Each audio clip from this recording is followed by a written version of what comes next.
अस्सलामु अलैकुम वरहमतुल्लाहि वबरकातुहू। अज़ीज़ दोस्तों, साथियों, मैं मोहम्मद शहजाद खान आप तमाम ही का अपने चैनल SK डिवीज़न में खैर मकदम करता हूँ। आप तमाम ही का तहे दिल से इस्तकबाल करता हूँ। उम्मीद करता हूँ आप तमाम ही खैर आफियत से होंगे और खुश व खुर्रम ज़िंदगी गुजार रहे होंगे। जैसा कि दोस्तों, आज आप थंबनेल से ही समझ गए होंगे कि आज आपकी क्लास क्या है, आज आपकी क्लास में क्या कुछ मिलने वाला है, क्या कुछ जानने वाले हो, सभी कुछ आप जानते हैं। एग्ज़ाम की घड़ी है, बहुत ही करीब आ चुकी है और इस लास्ट की घड़ियों में आप सोचते हो कि ये पढ़ लें, वो पढ़ लें, ये छोड़ दें, वो छोड़ दें, ये पढ़ लेना चाहिए, वो पढ़ लेना चाहिए। ऐसे सारे बहुत सारे ढेर सारे सवाल आपके दिमाग में कश्मकश ये जारी होगी। तो आपकी इन्हीं कश्मकश को दूर करने के लिए, आपकी इन्हीं परेशानियों को दूर करने के लिए आज के ये सेशन में आपके सामने लेकर आया हूँ। आज थर्ड ग्रेड का जो आपका मेंस होने वाला है, रीट मेंस का जो आप एग्ज़ाम देने वाले हो, उसको कैसे क्रैक करना है, किस तरह से उसमें आप बेहतर कर सकते हैं, कैसे आप कामयाब हो सकते हैं, वो सारी बातें आज आपको इस क्लास में जानने को मिलेंगी। ठीक है, आज की क्लास में हम जानेंगे कि किस तरह आपको क्या करना है, थर्ड ग्रेड का कंपटीशन जो है कैसे आपको क्रैक करना है। इन सभी चीज़ों को क्रैक करने के लिए, सभी चीज़ों को जानने के लिए एक मोटिवेशन लाइन के साथ अल्लामा इकबाल रहमतुल्लाह ताला अलैह की कुछ लाइनों से, चंद पंक्तियों से, चंद अशार से इसके बाद क्लास को क्या करेंगे, हम शुरू करेंगे। तो अशार कुछ इस तरह से हैं, अशार कुछ इस तरह से हैं कि मंजिल से आगे बढ़कर मंजिल तलाश कर, मंजिल से आगे बढ़कर मंजिल तलाश कर, मिल जाए तुझको दरिया तो समंदर तलाश कर। मंजिल से आगे बढ़कर मंजिल तलाश कर, मिल जाए तुझको दरिया तो समंदर तलाश कर। हर शीशा टूट जाता है पत्थर की चोट से, हर शीशा टूट जाता है पत्थर की चोट से, पत्थर ही टूट जाए वो शीशा तलाश कर। सजदों से तेरे क्या हुआ सदियां गुजर गई, सजदों से तेरे क्या हुआ सदियां गुजर गई, दुनिया तेरी बदल दे वो सजदा तलाश कर, दुनिया तेरी बदल दे वो सजदा तलाश कर। आप लोगों को पता है दोस्तों कि जिस तरह शायरों का एक जोम होता है, एक जोन होता है चीज़ को लिखने का, कि उस चीज़ को आप इश्क हकीकी, इश्क मजाजी दोनों तरह से काउंट कर सकते हैं। अगर मैं बात यहाँ करूँ कि सिर्फ इश्क मजाजी को लेकर, अगर बात करूँ सिर्फ इश्क हकीकी को लेकर, अगर बात सिर्फ खुदा तक इस बात को सीमित रखूँ कि इंसान की इबादत में इतना खुलूस होना चाहिए, इंसान की इबादत इतनी प्योर, इतनी शुद्ध होनी चाहिए कि सिर्फ खुदा और उसका रिश्ता बड़ा मुकम्मल, बड़ा पाक और बहुत मजबूत नज़र आए, ऐसा उसका रिश्ता होना चाहिए। और अगर मैं इस चीज़ को दुनियावी चीज़ में अगर शामिल करूं तो ये लाइनें इस्तेमाल करने की क्या ज़रूरत थी। बहुत से शेर, बहुत अशार थे।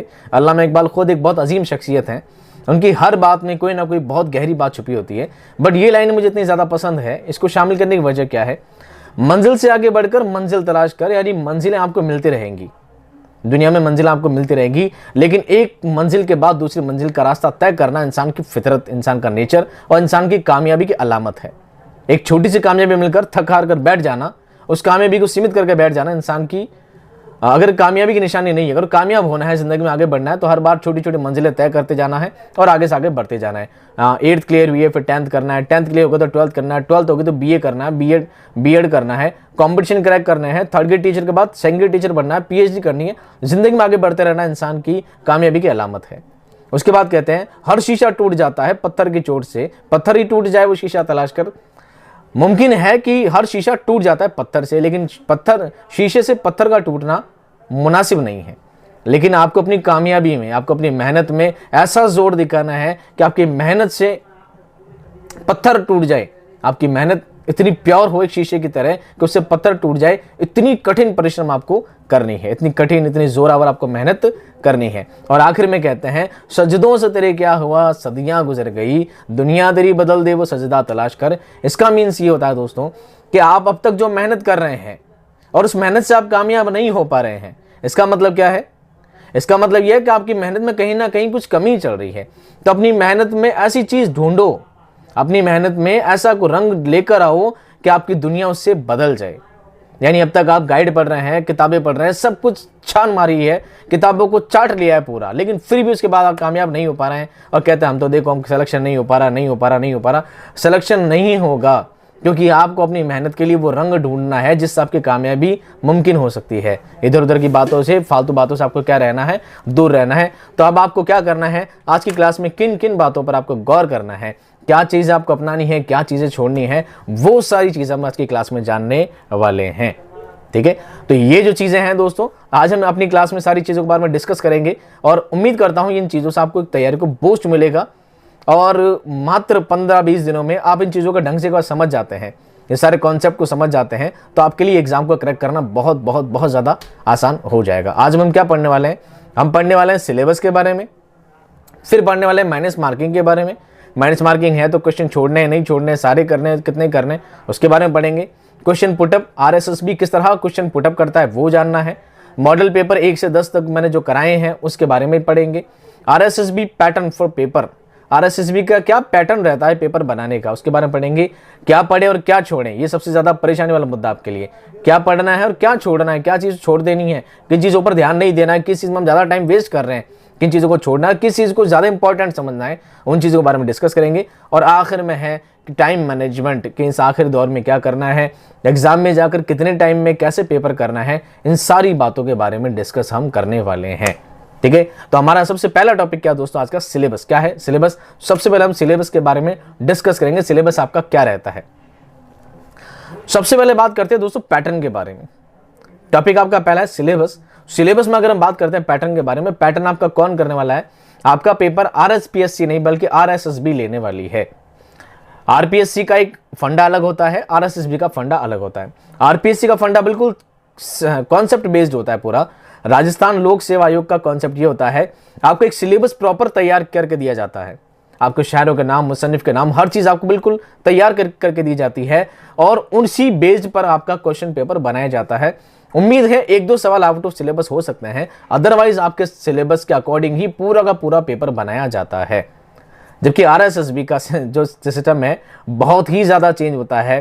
कर्मचारी चयन बोर्ड जो होता है, इनका पेपर सिलेबस कुछ होता है, सवाल कुछ और होते हैं। इसका मतलब ये कभी मत सोचिएगा कि आपको जो सिलेबस दिया जाएगा उस सिलेबस का अकॉर्डिंग सवाल आएगा, बिल्कुल नहीं। हो सकता है पेपर बहुत ईजी भी हो सकता है, बहुत ज़्यादा टफ भी हो सकता है, दोनों चीज़ें हो सकती है, दोनों ही टर्म्स हो सकती हैं। लेकिन ये ज़रूरी है कि आपका सिलेबस, ज़रूरी नहीं है कि सिलेबस के अकॉर्डिंग ही आपका पेपर है, सिलेबस से बाहर भी आपके सवाल पुटअप किए जा सकते हैं। इस बात को कान खोलकर अच्छी तरह से समझ लेना।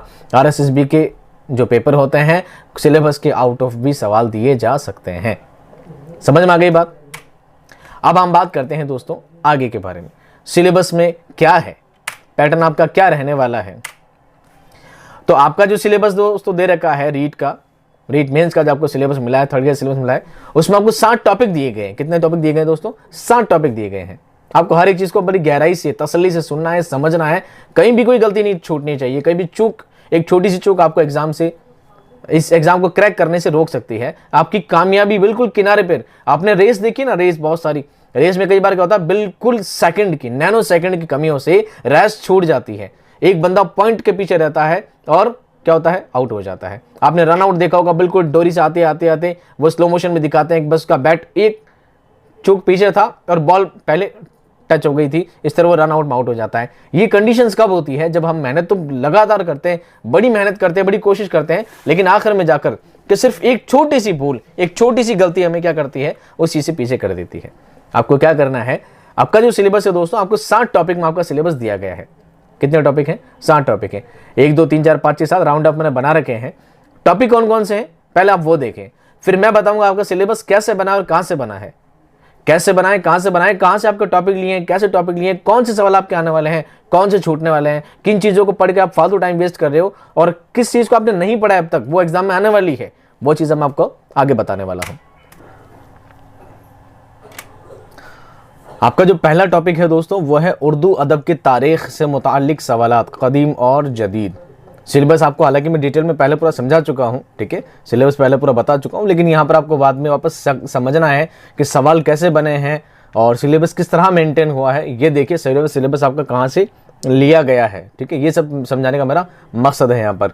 तो पहला जो टॉपिक है उर्दू अदब की तारीख, अगर यहाँ पर ये लिखा होता है दोस्तों को उर्दू ज़बान की तारीख, तो आपको क्या याद करना है कि उर्दू भाषा की उत्पत्ति कैसे हुई है, ठीक है, कि पहले संस्कृत थी, फिर अपभ्रंश है, फिर प्राकृत है, खड़ी बोली है, ये क्या सा दौर निकला है, किस तरह से जाकर खड़ी बोली के बाद उर्दू ज़बान, हिंदी ज़बान वजूद में आई है। आपको सिर्फ ये चीज़ें याद करनी थी और सिर्फ इनके नज़रियात याद करने थे। लेकिन यहाँ पर उर्दू अदब लिखा है, उर्दू ज़बान नहीं लिखा है। अदब का मतलब है साहित्य, लिटरेचर। आपको उर्दू लिटरेचर की सारी गणित याद रखनी है कि उर्दू अदब के अंदर, उर्दू साहित्य में जितनी भी चीज़ें आती है, पुरानी और नई, सभी कुछ याद करना है। एक लाइन के अंदर पूरा सिलेबस समेट के दे दिया आपको। अब आप कहेंगे सर कितना डीपली याद करना है, इसके बारे में डीपली आपको मैं आगे बताऊंगा कि आपको क्या चीज़ें पढ़नी और क्या नहीं। हालांकि उर्दू अदब के रिगार्डिंग तो आपको ये याद करना है कि आपको Fort William college, Delhi college, दबिस्तान दिल्ली, दबिस्तान लखनऊ, है ना, वो सारी चीज़ें याद करनी है। दक्कन में उर्दू की पैदाइश कैसे हुई है, मर्सिया निगारी क्या है, मसनवी तारीख क्या है, और शुमाली हिंद में क्या क्या रहा है, वो पूरा चैप्टर आपको, पूरा कॉन्सेप्ट पूरा याद करना आपके लिए ज़रूरी था। इसी हिसाब से आपका सिलेबस यहाँ पर तैयार किया गया है। अब आते हैं दूसरे टॉपिक पर। अब ये सारी चीज़ें कहाँ से ली है, ये सारा सिलेबस कहाँ से लिया गया है, किस तरह बनाया गया है, मैं ये चीज़ आपको निशानदेही करूँगा अगली स्लाइड पर। दूसरा जो टॉपिक है दोस्तों आपका है उर्दू अदब की शायरी असनाफ की तारीफ। शायरी असनाफ की तारीफ लिखी गई है। गज़ल, नज़्म, मरसिया, मसनवी, रुबाई, गीत और दोहे। हालांकि दोहे जो सिन्फ है, गीत जो सिन्फ है, गीत तो चलो फिर भी मान लेते हैं, पर दोहे का उर्दू में इतना ज़्यादा वर्चस्व नहीं रहा है। उसके बावजूद भी दोहे को शामिल कर लिया गया। अब क्यों शामिल कर लिया गया, इसको आप चाहें तो अंडरलाइन लगा कर उस टॉपिक को कि सर दोहे शामिल क्यों किए गए, जबकि दोहे का इतना क्या कह सकते हैं तारीख भी नहीं है उर्दू के अंदर, उसके बावजूद दोहे को शामिल किया गया। इसको आप अंडरलाइन रखें। मैं आपको अगले से बताऊंगा कि शामिल करने की वजह क्या रही यहाँ पर, ठीक है। फिर तीसरा टॉपिक आपका दिया गया है उर्दू अदब की नसरी असनाफ की तारीफ। इसमें कहानी, इंशाइया, ड्रामा, मुकालमा, अफसाना, नावल, मजमून नवीसी, खतूत निगारी। अब महापुरुषों, सिलेबस बनाने वालों, कहानी कोई सिन्फ नहीं होती, कहानी कोई सिन्फ नहीं होती, कहानी पन पाया जाता है, कहानी कोई सिन्फ नहीं होती। उसके बाद मजमून नवीसी, उसके बाद खतूत निगारी, ये ग्रामेटिकल चीज़ें हैं यार, इसको भी असनाफ के अंदर शामिल कर दिया। यानी सिलेबस बनाने में ही इतनी बड़ी भूल, इतनी बड़ी गलतियाँ की गई है। इसको इसमें शामिल करने वाली चीज़ें ये नहीं थी, फिर भी कर ली। मुकालमा कोई सिन्फ नहीं है, फिर भी शामिल कर ली। अब क्यों कर ली सर, बार बार आप इंडिकेट कर रहे हैं कि कर ली करने की वजह क्या रही है, मैं वो वजह बताऊंगा आपको, ठीक है। इसके बाद बात करते हैं दोस्तों आपके चौथे टॉपिक के बारे में। चौथा टॉपिक आपका है मुसन्निफीन की सवाना हयात और तर्ज तहरीर। मीर बाकिर अली, मुंशी प्रेमचंद, ख्वाजा हसन निज़ामी, डॉक्टर जाकिर हुसैन, अल्ताफ़ हुसैन हाली, डिप्टी नज़ीर अहमद, कन्हैया लाल कपूर, सैयद एहतशाम हुसैन, रतन सिंह और हबीब तनवीर, ये सारे के सारे आपको क्या करने हैं, मुसन्निफ हैं जिनके बारे में आपको याद करना है। और ये सारे मुसन्निफ क्लास 9 और 10 से ही लिए गए हैं। उसके बाद शुअरा की सवाना हयात के बारे में बात की जाती है तो तिलक चंद मेहरू, मख्तर शिरानी, सूरज नारायण मेहर, इस्माइल मेरठी, नज़ीर अकबर आबादी, मीर तकी मीर, मिर्ज़ा गालिब, अल्लामा इकबाल, साहिर लुधियानवी और कबीर, इन सारे शायरों की भी आपको क्या करनी है, सवाना हयात याद करनी है। इनकी पैदाइश, इनकी वफ़ात, इनकी अदबी कारनामे, इनकी तहकीकात, इनकी तख्लीकात, सभी चीज़ों का आपको ढंग से पढ़ना है, मुताला करना है और उसके बारे में आपको याद करना है। लेकिन आप कहेंगे सर ये तो मैटर तो बहुत ज़्यादा हो जाएगा, अब हमें क्या पढ़ना चाहिए क्या छोड़ना चाहिए, वो चीज़ मैं आपको इंडिकेट आगे करता हूँ। इसके बाद दोस्तों बातें हम आपके छठे और सातवें टॉपिक पर, जो कि आपका सिलेबस का लास्ट टॉपिक है। छठा टॉपिक है दोस्तों उर्दू कवायद। सबसे ज़्यादा कंफ्यूज यहीं से हुए थे, सबसे ज़्यादा कंफ्यूज यहीं से हुए थे। हुरूफ और हुरूफ की अक़साम, हुरूफ के बारे में पूरी डिटेल्स पढ़नी है, हुरूफ की अक़साम पढ़नी है। इस्म, ज़मीर, फ़ैल, सिफ़त, रमूज़ औक़ाफ़, अक़साम सनाए और बदाए, इल्मुल बयान, तशबिया, इस्तिआरा, मुहावरा और कहावत, वाहिद और जमा, मुतज़ाद, मुज़क्कर मुअन्नस, मुतरादिफ, साबिक़ और लाहिक़। यानी कि ग्रामर संबंधी कोई टॉपिक आपका छोड़ा ही नहीं है, पूरी ग्रामर इसमें समेट कर डाल दी। एक चीज़ में कन्फ्यूज़न यहाँ थी कि सर सनाए बदाए के अंदर सिर्फ अपने को इल्मुल बयान ही याद करना है। अगर इल्मुल बयान ही लिख देते तो इल्मुल बयान में तो आपको 4 चीज़ें ही याद करनी थी, ठीक है, तशबिया, इस्तिआरा, किनाया वगैरह, यही 4 चीज़ें याद करनी थी। लेकिन साथ में इन्होंने लिखा सनाए बदाए भी याद करनी है, सनाए बदाए सनातें सारी याद करनी है, इल्मुल बयान याद करने, तशबिया और इस्तिआरा को अलग से दिया है, जबकि वो इसी के अंदर ही शामिल हो जाते हैं। उसके बावजूद अलग से लिखकर इन लोगों ने दे दिए हैं आपको कन्फ्यूजन क्रिएट करने के लिए और ये बताने के लिए देखो हमने आपके लिए इतना लंबा चौड़ा सिलेबस तैयार किया है, जो कि है नहीं और बिल्कुल बेढंगा सा आपका सिलेबस बनाया गया है। 7वें टॉपिक के बारे में बात करते हैं, फिर बताते हैं सिलेबस आपका कहाँ से लिया गया है, ठीक है, ये आपको बताते हैं आपको।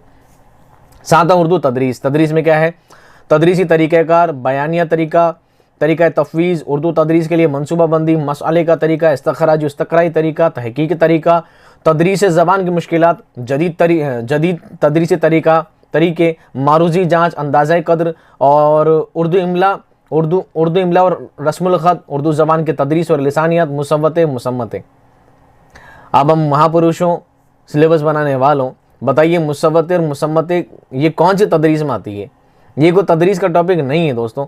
लिसानियात को भले एक बार मान सकता है, लेकिन मुसव्वते मुसम्मते कोई तदरीस का टॉपिक नहीं है। ग्रामेटिकल चीज़ें हैं, ये हुरूफ के अंदर शामिल होते हैं। मुसव्वते मुसम्मते इल्लत हुरूफ खासा ये सब चीज़ में शामिल होते हैं। यहाँ शामिल करने वाली चीज़ें नहीं है, पर इन चीज़ों को यहाँ डाल दिया, उन चीज़ों को वहाँ डाल दिया, बिल्कुल बेढंगा और पटांग सिलेबस आपका बनाया गया है। बहरहाल उन लोगों ने जैसा भी बनाया है, इन लोगों ने जैसा बनाया, इनकी मेहरबानी, इन लोगों ने कुछ करा तो है उर्दू के लिए, ठीक है। यहाँ पर तो उर्दू पढ़ाने वालों को ना जाने क्या क्या कह दिया जाता है, जो इतनी मेहनत करते दिन रात। चलिए अब मैं बताता हूँ दोस्तों आपको, यहाँ पर आपकी कन्फ्यूजन होती है सारी दूर। कैसा हमारा जो 1 से लेकर 7 टॉपिक जो बनाए गए हैं, हमारा जो सिलेबस लिया गया है वो कहाँ से लिया गया है, वो सिलेबस किस पैटर्न पे लिया गया है, हमें क्या चीज़ें पढ़नी है, कहाँ से पढ़नी, किस चीज़ को ऑथेंटिक हमें मानना है, किस चीज़ को ऑथेंटिक हमें मानना है, वो सारी बातें आपके सामने कन्फ्यूजन क्रिएट करेंगी। तो दोस्तों आपका जो सिलेबस है, जो भी आपके 1 से लेकर 7 तक टॉपिक हैं, चाहे वो ग्रामर से रिलेटेड हों, चाहे वो मुसन्निफ़ के हों, चाहे शोरा के हों, वो दोस्तों चाहे वो नसरी इसनाफ हो, शहरी इसनाफ हो, वो सारी की सारी चीज़ें क्या की है, 9th और 10th की जो जान पहचान बुक आती है, NCERT की बुक आती है जान पहचान, क्लास 9 तो क्लास 10 में चलती है। आप में से बहुत से हजरात इस चीज़ को पढ़ चुके होंगे, और बहुत से हजरात स्कूलों में कोई प्राइवेट टीचर होंगे, कोई मदरसा पढ़ा टीचर होंगे, कोई बॉन्ड पर होंगे, तो वो लोग पढ़ाते भी होंगे स्कूल में, ठीक है। ये किताबों की अच्छी जांची परखी होगी। ये पूरा का पूरा जो सिलेबस है दोस्तों, ये क्लास 9 और क्लास 10 की जो बुक आती है जान पहचान, उससे सारा सिलेबस आपका बनाया गया है। अब जब आपका सिलेबस जान पहचान से बनाया गया है, इसका मतलब ऑथेंटिक चीज़ भी वही है, दूसरा ऑथेंटिक कुछ भी नहीं है। इस बात को आपको याद रखना है। अब आप कहेंगे सर जान पहचान से सिलेबस कैसे बनाया है, जान पहचान सिलेबस कैसा बनाया है, तो मैं आपको बताता हूं क्लास 9 की इंडेक्स, जो आपको कंफ्यूजन क्रिएट आपकी दूर कर देगी। ये आपका इंडेक्स का दोस्तों पहला पेज है। हालांकि आप चाहेंगे तो मैं आपके लिए क्लास 9 की और क्लास 10 की किताब, क्लास 9 क्लास 10 की किताब की पूरी PDF मैं आपको टेलीग्राम पे प्रोवाइड कर दूंगा। अगर किताब नहीं है तो आप वहाँ से टेलीग्राम डाउनलोड कर लीजिएगा, वहाँ जाकर पढ़ लीजिएगा। ये उसका दूसरा पेज है, ठीक है। अब आपको मैंने कहा है कि आपकी जो शहरी असनाफ और नसरी असनाफ है, कहाँ से ली है, इनसे ली है। कहाँ से ली है ये देखिए, हाईलाइट जहाँ मैंने बॉक्स लगाया है, इसमें क्या क्या नाम है, ऊपर क्या लिखा है, नज्म, फिर लिखा है मजमून, फिर कहानी, इंशाइया, गीत। बताइए क्या शहरी असनाफ में इनको शामिल किया है कि नहीं? बिल्कुल किया है। नज्म यहीं से लिए, इंशाइया और गीत यहीं से लिए हैं, ठीक है। और शहरी और नसरी असनाफ के अंदर मजमून ले लिए हैं, कहानी ले ली है, इंशाइया ले ली है। जबकि कहानी कोई सिर्फ नहीं होती, लेकिन यहाँ पर देखा कहानी नाम की कोई चीज़ है, इसको क्या करते हैं, लिख देते हैं। हालांकि उनको पता ही नहीं कि कहानी सिर्फ नहीं होती है, पर लिख देते हैं, कहानी का कहानी लिख देते हैं। लिखने से काम थोड़ी होता है, उसकी कुछ तारीख भी तो हो, कुछ डिटेल भी तो हो।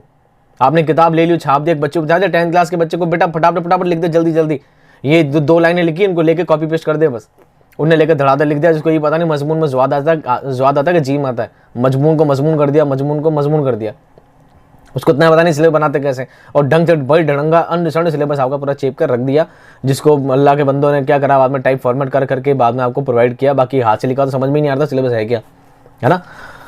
तो आप जो हाईलाइट चीज़ देख रहे हैं दोस्तों, जो बीच की लाइन देख रहे हैं पहले पेज पर, नज्म, मजमून, कहानी, इंशाइया, गीत, मजमून, नज्म, कहानी, मजमून, वापस ड्रामा, फिर क्या गया, ड्रामा, फिर नज्म, फिर मजमून, फिर अरबी कहानी, फिर मजमून और नज्म। तो देखिए सारी चीज़ आपके शहरी असनाफ और नसरी असनाफ में शामिल की गई है, और सारी यहीं से ली गई है। अब मैं इस बात को ऑथेंटिक प्रूफ से कैसे कह सकता हूँ, क्योंकि कहानी कुछ सिर्फ नहीं होती है, लेकिन यहाँ से लिखकर शामिल कर ली गई है। अब कहेंगे सर ये भी श्योरिटी नहीं है, क्या पता हमने इससे लिए नहीं लिए, क्या पता किसी और किताब से ले लियो। तो अब देखिए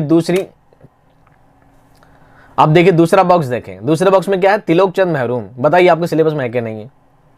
अब तिलोक चंद महरूम तो हर किताब में नहीं मिलेगा ना आपको, ये तो यहीं मिलेंगे आपको तिलोक चंद महरूम। अब तिलोक चंद महरूम यहाँ से लिया गया है, मीर बाकिर अली यहाँ से लिए गए हैं, एक शायर में लिए गए हैं, एक मुसन्निफ में लिए गए हैं, लिए ना, मुंशी प्रेमचंद लिए गए हैं, ख्वाजा हसन निज़ामी, अख्तर शिरानी, उसके बाद इदारा छोड़ दीजिए, सूरज नारायण मेहर लिया गया है, डॉक्टर जाकिर हुसैन लिया गया है, इदारा छोड़ दीजिए, तर्जुमा छोड़ दीजिए, इस्माइल मेरिटी को ले रखा है, ठीक है। और इसके बाद कुछ नहीं। अब आते हैं दोस्तों दूसरे पेज पर, इसमें भी ये कहानी, मजमून, नज्म और बाद में सारे मजमून। तो मजमून आपको याद करने के लिए दिए हैं, तो दोस्तों मजमून का मतलब वो वाला मजमून नहीं है, हिकाया मजमून, फिक्री मजमून, वो तो आपको याद करने हैं ही। साथ में किताब के जो चैप्टर मजमून के नाम पर दिए गए हैं, आपको उन चैप्टर्स को भी अच्छी तरह पढ़ना है, उनसे भी सवालात आएंगे 100% आएंगे। अब आते हैं चौथे बॉक्स पर। तर्जुमा मोहम्मद मुजीब के नाम से दे रखा है। कबीर को शामिल किया गया है। अफसर मिलिट्री नहीं है। अहमद जमाल पाशा नहीं है। डिप्टी नज़ीर अहमद को शामिल किया गया है। इसका मतलब 9th का सिलेबस काफ़ी सारे लोगों ने कवर कर रखा है।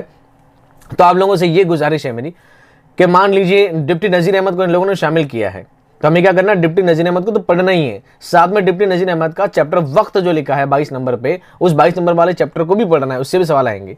अब मान लीजिए उसके ऊपर वाला जो चैप्टर है 21 नंबर का अहमद जमाल पाशा का चैप्टर है मुल्ला नसरुद्दीन, तो मान लीजिए आपको सर मुल्ला नसरुद्दीन हमारे सिलेबस में नहीं है तो मत पढ़िए, लेकिन सामने लिखा है मुल्ला नसरुद्दीन क्या एक मजमून है और मजमून आपके सिलेबस में है। कल को जब मजमून से सिलेबस बन जाएगा, मजमून से क्वेश्चन बन जाएगा, वो कहेंगे हमने तो मजमून लिख के दिया था और ये देखो किताब में मजमून लिखा है, मुल्ला नसरुद्दीन चैप्टर है, इसमें सवाल हमने दिया है, फिर आप क्या कर लोगे। अब इसमें भी कंफ्यूजन है, क्लास 10th को भी देख लेते एक बार, ठीक है। एक सवाल ये भी कहते हैं सर जरूरी थोड़ी है कि ना कि किताबों से सवाल आएंगे, जरूरी नहीं किताबों से सवाल आएंगे। तो एक बात सुनो, जब आपने रीट प्री का इम्तहान दिया था, रीट प्री का इम्तहान दिया था, तो बताइए उसमें कोई किताब के नाम आते थे क्या? उसमें स्तर आता था कि आपका जो स्तर है 6ठी से 8वीं का रहेगा, आपका जो स्तर है 9th 10th का रहेगा, आपका स्तर सवालों की कठिनाई कक्षा 12 तक रहेगी। पढ़ा होगा ना कभी हिंदी में आपने, वहाँ पे किताबों का नाम थोड़ी देते हैं, लेकिन बताओ किताब से सवाल आते नहीं आते? 6ठी 7वीं 8वीं के सवाल आते नहीं आते?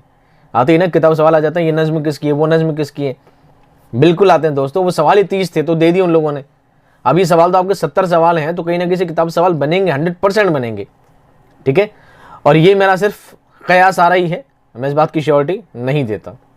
आप अच्छी तरह से कान खोलकर सुन लीजिएगा इस बात को कि आरएसएसबी पहली बार उर्दू का पेपर करवा रहा है, उसने खुद ने सिलेबस की वजाहत नहीं की है, सिलेबस खुद ने घुमा फिरा कर दिया है। इस बात पर अड़ मत जाइएगा कि सर ने कहा था किताब से आएंगे, मतलब किताब से आएंगे आएंगे। वो खुद पहली बार पेपर करवा रहा है, तो श्योरिटी नहीं है कि पेपर आपका कितना टफ बनने वाला है या कितना ईजी बनने वाला है। इस बात का दावा मैं भी नहीं कर सकता, मैं बस कयास आ रही कर सकता हूँ, अपनी सिक्स सेंस का यूज़ करके आपको समझा सकता हूँ कि हाँ चीज़ें ऐसी ऐसी हो सकती है, इस तरह का पेपर आपका बन सकता है, मेरी कयास आ रही है। मैं पूरा 100% श्योरिटी नहीं कहूँगा कि हाँ पेपर आपका ऐसे ही बनने वाला, भाई पढ़ के चले जाना, मैंने कह दिया जो ही आएगा उसके बाद कुछ नहीं आएगा, ऐसा नहीं है। आप भी अपना दिमाग लगा सकते हैं, आप भी सब पढ़े लिखे लोग हैं, ठीक है, आप सारे टीचर हैं, सारे लोग आप भी, ऐसा तो कुछ है नहीं। चलिए अब आते हैं क्लास 10th की प्लेलिस्ट पर। क्लास 10th की जो इंडेक्स आपकी जो दी गई है किताब में जान पहचान का, ये पहला पेज और दूसरा पेज, 1 से लेकर 22 तक टोटल इसमें चैप्टर हैं। अगर मैं बात करता हूँ दोस्तों बीच में असनाफ के बारे में, तो इसमें क्या है, नज़्म है, इंशाइया है, नज़्म, कहानी, गज़ल दे दी है, गज़ल आपके सिलेबस में है। उसके बाद मजमून, गज़ल, मजमून, मुकालमा और नज़्म, मुकालमा भी है। अब बात करते हैं मुसन्निफ़ और शोरा के बारे में। इस्माइल मिरटी है, कन्हैया लाल कपूर है, नज़ीर अकबर आबादी है, मुंशी प्रेमचंद है, मीर तकी मीर है, सारे ही चैप्टर कंटिन्यू लिए गए हैं। इन्होंने कंटिन्यूस किताब ली, धड़ाधड़ उतार दी। मैं फिर कह रहा हूँ आपको ढंग से समझे आप, इन्हीं से ही आपके सवाल बनेंगे। सैयद एहतशाम हुसैन है, मीर अनीस नहीं है, फवानते नहीं है, और इब्राहिम ज़ौक़ नहीं है, मुजीब नहीं है, मिर्ज़ा गालिब है, उसके बाद अल्लामा इकबाल हैं। अब आते हैं दूसरे पेज पर, तो दूसरे पेज पर मजमून भी है, कहानी, नज़्म, तर्जुमा और ड्रामा भी है, नज़्म भी है। और अब बात करते हैं चौथी स्लाइड की, चौथी इंडेक्स की, तो उसमें रतन सिंह है, शाहिर लुधियानवी है, हबीब तनवीर नहीं है, बशर नवाज़ नहीं है। हबीब तनवीर है और बशर नवाज़ नहीं है, ड्रामा भी साथ में शामिल किया गया है। जब हबीब तनवीर का सवाल बनेगा तो ड्रामे से भी सवाल बनेगा, और जब ड्रामे से सवाल बनेगा तो कारतूस से भी सवाल बनेगा। जब ड्रामा भी ले लिया है, हबीब तनवीर भी ले लिया है, जब भाई बहन दोनों ले लिए, तो मम्मी पापा भी साथ में लेंगे ही लेंगे, या सिर्फ भाई बहन को लेंगे मम्मी पापा को छोड़ देंगे, ऐसा नहीं होता ना। जब हबीब तनवीर से सवाल बनेगा, ड्रामा से सवाल बनेगा, तो बेटा कारतूस से भी सवाल बनेगा ही बनेगा। 101% सवाल बनने के पूरे इम्कान है, पूरी संभावना है, पूरी प्रोबेबिलिटी है, but I am not sure 100 and 200% done, ठीक है। मेरी कयास आ रही है कि सवाल बनेगा। जिस तरह से आपके शायर हैं, जिस तरह से आपका मुसन्निफ़ है, क्लास 9 और 10 से ही पूरा सिलेबस बनाया गया है, तो मेरी गुजारिश आप लोगों से ये है कि आप 11वीं 12वीं क्लास के चक्कर में ना पढ़ें। पढ़ ली है, बहुत टाइम ख़राब कर लिया तो अलग बात है, लेकिन अब जो लास्ट का टाइम बचा है उन चीज़ों में दिमाग ख़राब ना करें, टाइम ख़राब ना करें। आप 6ठी 7वीं 8वीं की किताबों में टाइम ख़राब ना करें, सिर्फ 9th और 10th के सारे चैप्टर ढंग से पढ़ लें। कम से कम फौरी तौर पर कहानी आपको याद होनी चाहिए। मैं नहीं कहता कि आपको डीपली की लाइन टू लाइन याद करनी है, इसमें आपको याद करने का तरीका क्या है। मान लीजिए आपको एक चैप्टर है काठ का घोड़ा, मान लीजिए सवाल बनता है, तो आपको सिर्फ इतना याद होना चाहिए कि भाई मंगू नाम का कोई आदमी था, ठीक है, मंगू था, चंगू था, उसका बेटा चंदू था, मंदू था, जो भी था, और वो क्या गाड़ी लेकर चलता था, वो सुस्त पड़ा था और सारा ट्रैफिक लगा था। बस इस बात पे कहानी बेस्ड है। मान लीजिए अगर आपसे कारतूस की बात की जाती है कि भाई कारतूस लेने के लिए वजीर अली इतना बहादुर था, वो खुद खेमे में गया था, खुद गोलियां लेकर आया था, 10 कारतूस लेकर खुद आ गया था। और वजीर अली इतना बहादुर इंसान माना जाता है कि उसके कारनामे इतने बहादुर माने जाते हैं, जब भी वजीर अली का नाम लिया जाता है तो रॉबिन हुड की याद आ जाती है। इस तरह की छोटी छोटी बातें आपको फौरी तौर पे एक सिंपल सी कहानियां आपको याद होनी चाहिए। उन कहानियों से कई भी सवाल आपके बन सकते हैं। एक बार अगर एक किताब आपको लेकर बैठोगे, सुबह से लेकर शाम तक आप एक किताब आराम से पढ़ लोगे। छोटे छोटे चैप्टर हैं, क्लास 9-10 के, बहुत छोटा स्टैंडर्ड है ये, ठीक है। आप BA MA B.Ed कर चुके हो सारे लोग, आपके लिए बहुत कॉमन सी चीज़ है। एक किताब को आराम से निबेड़ सकते हो आप, एक दिन में सारे चैप्टर एक दिन में पढ़ लोगे, दूसरे चैप्टर पढ़ लोगे। नई किताब मैं टेलीग्राम पर अपलोड कर लूँगा, वहाँ से कर दूंगा, वहाँ से आप पढ़ लीजिएगा। अब बात करते हैं शायर और मुसन्निफ के बारे में। ये आपके सारे शायर और मुसन्निफ यहीं से लिए गए हैं। आप चाहें तो अपना सिलेबस मिला लीजिएगा। 9th और 10th के बाहर से आपका कुछ भी सिलेबस नहीं लिया गया है। उम्मीद करता हूँ आपको मेरी बात अच्छी तरह से समझ में आ गई होगी, ठीक है। तो दोस्तों ये रहा आपका सिलेबस का टॉपिक, जो आपको अच्छी तरह क्लियर हो गया कि 9-10 किताब आपको रटनी है, अच्छी तरह घोलनी है और बढ़िया से पढ़नी है। अब बात करते हैं दोस्तों दूसरा टॉपिक है माइनस मार्किंग। क्या है माइनस मार्किंग? सबसे ज़्यादा डर रहता है माइनस मार्किंग का। और बच्चे क्या करते हैं, कैंडिडेट क्या करते हैं, सवाल छोड़ छोड़ के आ जाते हैं। सर हमें डर लग रहा था, हमने इतना ही करे, हमें डर लग रहा था इतना ही करे। तो मैं ना कुछ का ग्राफ बना के लेकर आया हूँ। क्या आपको सवाल सारे करने हैं, छोड़ने हैं, या अपना तरीका तो अपना नहीं है आपको? एक मेरी साइकोलॉजी है, मेरी सोचकर, मैंने किस चीज़ को सोचकर बनाया है। आप इस पर गौर करें, फिक्र करें इस बात पर कि होना क्या है इसका। मान लीजिए अगर आप 150 सवाल आपके एग्जाम में आते हैं, आप अटेम्प्ट क्वेश्चन 100, सिर्फ 100 सवाल आप अटेम्प्ट कर लेते हैं और 50 सवाल आप छोड़ देते हैं। आप 100 सवाल पर श्योर है भाई 100 सवाल मुझे पक्के आते हैं और 50 सवाल मेरे को नहीं आते, तो मैंने छोड़ दिए। छोड़ने पर आपको क्या मिलेंगे? Double zero. क्या मिलेगा? Double zero. कि जो सवाल छूट जाते हैं उनमें माइनस तो होते ही नहीं है। और 100 सवाल मैंने बिल्कुल शॉर्टी से किए, तो मान लो मेरे 100 के 100 सवाल सही हो गए, 100 के 100 सवाल मेरे सही हो गए, तो मुझे नंबर कितने मिलेंगे? 200। कितने नंबर मिलेंगे? 200। हर सवाल 2 नंबर का होता है, 200 मिल गए। ग्राफ कहाँ तक पहुंचना चाहिए? 300 तक। लेकिन मेरा ग्राफ कहाँ पर जाकर रुक जाता है? 200 तक। बताइए क्या ये अच्छा ग्राफ है? नहीं। इसके बाद क्या होना है? दूसरा स्टेप देखिए कि सर मान लो मैं 100 सवाल नहीं करता हूं, मैं थोड़े ज्यादा कर लेता हूं कि भाई 100 सवाल तो मैं श्योर था, मैं पक्के करके आया था, बिल्कुल मुझे पूरा किया, 100 सवाल मेरे बिल्कुल सही है। अब मैं कहता हूं नहीं 100 सवाल नहीं करके मैं 120 कर ले, 20 सवाल में तुक्के मार के आ जाता हूं, 20 सवाल में तुक्के मार के आता हूं, 30 सवाल में फिर भी डरता छोड़ देता हूं, डरता छोड़ देता हूं। तो जो 20 सवाल में एक्स्ट्रा करता हूं तो मुझे अब मैं मानता हूं 120 में करके आया हूं, तो मान लो 100 सवाल तो मेरे श्योर थे ही कि हाँ 100 सवाल बिल्कुल सही थे मेरे। अब जो 20 तुक्के मार गए, मान लो उसमें 10 गलत हो गए और 10 सही हो गए, तो 10 सही होने पर 110 सवाल मेरे सही हो जाते हैं, तो मुझे नंबर मिलते हैं 220। लेकिन जो 10 सवाल गलत हो जाते हैं ना, उनसे नंबर कटते कितने? सिर्फ 6.66 नंबर कटते हैं, इससे ज्यादा कुछ नहीं। 120 में से 6.66 घट जाएंगे और मिलेंगे कितने? 213 नंबर आपको मिल जाएंगे।